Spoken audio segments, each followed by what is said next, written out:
Nangangamba na sina GB at Andres dahil malapit na silang maubusan ng bala, pero patuloy pa rin sila sa pakikipaglaban sa mga tauhan ni Marconi.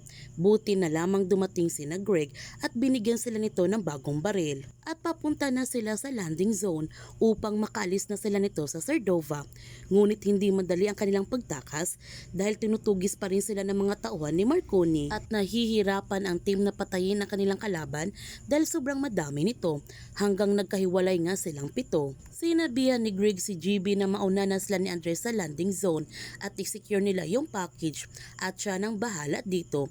Kaya sinundan na kagad ni GB si Andres para samahan ito papunta sa landing zone. Habang sina Miguel, Max, Tomas at Gab na corner naman sila ng mga kalaban at nahiwalay pa nila sa kanilang tabi si Max. Nahihirapan silang puntahan si Max dahil napalibutan na sila ng mga kalaban. Kaya sinabihan ni Max sina Miguel, Gab at Tomas na umalis na lamang sila upang makatakas na sila nito. Ngunit hindi nila iniwan si Max at patuloy pa rin sila sa pakikipagbarilan sa mga kalaban upang hindi mahuli si Max. Nung nakahanap na sila ng pagkakataon na lapitan si Max, agad na nila itong isinagawa. Tiningnan kagad ni Miguel ang sugat ni Max kung wala bang natamaan ng mga organs at pasamantala muna niya itong ginamot upang hindi magkaroon ng infection ang sugat ni Max. At nung tapos na si Miguel, agad na sila nitong umalis. Samantala, nagkaroon naman na matinding paglalaban sina GB at Andres mula sa mga kalaban, kaya nakahanap ng pagkakataon si Timor na tumakas. Ngunit nung nakita siya ng tauhan ni Marconi ay binaril siya nito at papatayin na sana siya. Buti na lamang iniligtas siya ni Andres. Sinabihan ni Andres si Timor na hindi lang sila ang gustong patayin ng mga tauhan ni Marconi, kundi pati siya. Tumawag si Christoph kay Greg para tanungin kung nasaan na sila. Papunta ng mga pulis, kailangan na nilang bilisan. Sinabihan ni Greg si Christoph na trap sila nito sa barilan.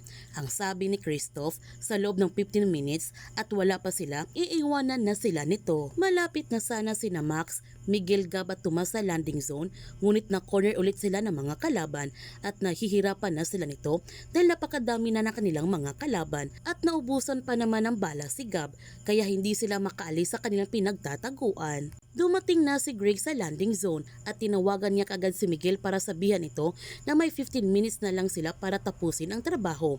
Kailangan pumunta na sila sa landing zone. Sinabihan ni Christoph si Greg na kailangan na nilang umalis, kaya nakiusap si Greg na bigyan siya nito ng 5 minutes, ngunit ang sabi ni Christoph na hindi na, wala na silang oras. Kaya nakikiusap si Greg na 5 minutes lang at mga ilang sandali, dumating naman sina Andres at GB na hawak pa rin nila si Timor. Babalikan naman ni GB ang kanyang makasama na natrap.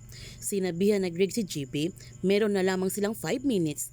Kapag naiwan sila, bahala na sila sa buhay nila. Buti na lamang nagtagumpay si GB na iligtas ang kanyang mga kasamahan at nakarating nga sila nito sa landing zone na hindi pa tapos ang 5 minutes na ibinigay sa kanila ni Christoph. Sa kanilang pagdating sa landing zone, nakahinga nga sila ng maluwag dahil ligtas na sila nito at nagkabati naman sina GB at Andres at umalis na sila nito sa Cerdova. Kaya huwag natin palalapasin ang kapanapanabik ng mga tagpo sa incognito.